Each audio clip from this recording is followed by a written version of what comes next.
Ana pişti. Wasser, Fabula. Oh yeah. Voy, vallahi ya kilomlar onlar pişman yıkısı çıktı. Voy mana isel kilomlar vallahi bilik kreyle. 16熟了，开始喽！妈sıydık ya. Voy man tuttur ya. Ben sana koşup çakımın işini doğrat veray. Kımdak okudun mu? Sana başlamın işini doğrat bırak. Yok de. Kanda okudun mu? Anar pişti, budak pişti, hatta dokuz.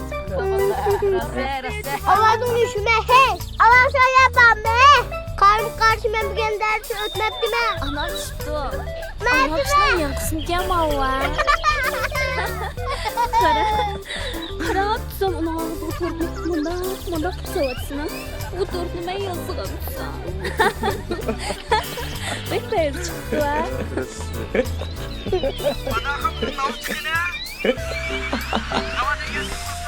Really a little bit so nice, tiny.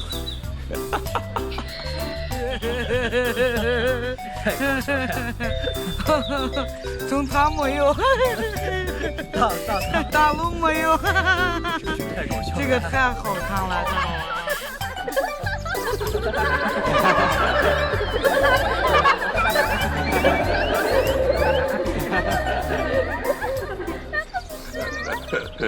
这哥们有意思啊！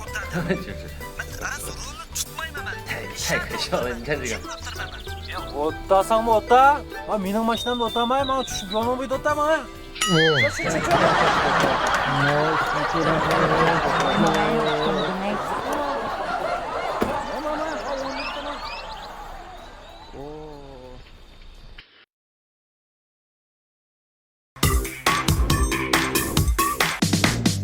To'g'ri, siz xato ko'rmadingiz. Anar pishti 4-bilimi pat arda tarqitildi.